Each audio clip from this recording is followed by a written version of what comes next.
Mike here from MJ Golf Performance. We're in week 3, we're in the gym and we're talking about strength. So last week we talked about the different ways people perceive strength. So whether it be yoga, whether it be Pilates, whether it be stretching classes, I think the main thing we've got to concentrate on is if you want to hit the ball further, distance equals speed over time. So we must be able to swing the club faster to get more distance. Now the functional aspect to that is you've got to do stuff exercise-wise that reflects what you're happy doing, and it also gets a result. So my opinion is if you do yoga and you can swing the club faster, if you do Pilates and you can swing the club faster and hit it further and hit it straighter, that qualifies as strength training for me. If you're more inclined to go into the gym and start doing big exercises like bench press and squat and those types of exercises, if you find you can hit the ball further and that suits you, that's fine as well. The only thing I would suggest to most people when you're talking about golf, it's an endless proposition of combining your coordination, your stability, your balance, your timing, your sequencing and your strength. So a lot of the time the effort should be in combining all those along with the strength improvement. Okay, we're doing beginner strength exercises. So I've chosen 2 today, one using a band, a squat press, the other one using a push-up, just using your own body weight.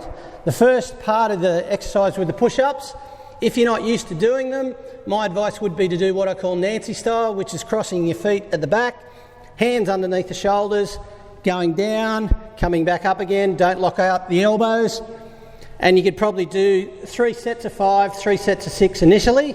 Then obviously if you've done a few push-ups, you can go out to the full position, hands underneath the shoulders, hold the tummy muscles in, core muscles, going down slowly, coming back up, going down slowly, coming back up. And you could probably, if you've done a few push-ups and you're reasonably fit, we could get to maybe 3 sets of 8, building up to maybe 4 sets of 8. The other exercise is the squat press using the band. So we just get the band, feet about shoulder width or maybe a little bit wider. Bring your arms up, motorbike position, and squat and press your arms up at the same time. So it's a really good exercise to get the body angles correct and make sure that you're moving your upper body in combination with your lower body. So as a beginner, you could do 3 sets of 8. As you get fitter and as you get stronger, you can extend that out to maybe 4 sets of 8. Okay, we're doing our intermediate strength exercise and I've chosen to do a squat press using a weighted plate. This one's 5 kilos. I think the weight that you use is not that relevant, but the technique is very relevant. So making sure the technique's safe is very important when you're squatting. So when we're setting up for this one, I want you to feel like the arms go down, the knees go back behind the toes, come back up again, press the weight up, don't lock out the elbows, don't lock out the knees. Again, dropping the arms, knees behind the toes, coming back up, not locking out the elbows or the knees. So you can do 4 sets of 8, building up to 5 sets of 8. And the big key with this kind of exercise is to make sure that when you're squatting, the knees are staying behind the toes. There's not much lateral movement from the ankles to the knees to the butt. So the idea is to make sure it's perfectly straight. And we're holding everything in to make sure that we're nice and stable when we get to the bottom, and we're slowly coming back up. So they're big keys when you're squatting, and remember the technique's far more important than the weight.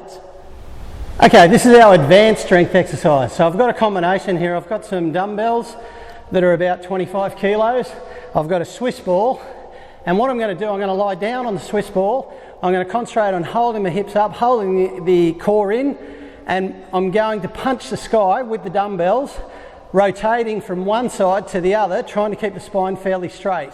So this is quite a demanding exercise, but if you build up your strength levels, you should be able to get up to this kind of exercise. So let's have a go. So nice and straight, we've got the hips up, squeezing the butt cheeks together, and we're punching, and we're bringing the right shoulder, left shoulder off the ball,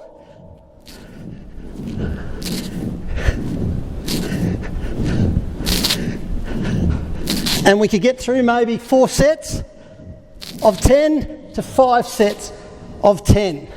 The key ingredient here is your overall strength level will determine what kind of dumbbells you can use.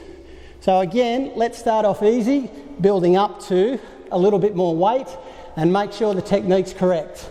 So the key is the glute activation and the hip activation, plus the core activation and the balance component. So conclusion to our strength training for golf. You must have strength to play golf. The amount of strength you have is reflective of your training program.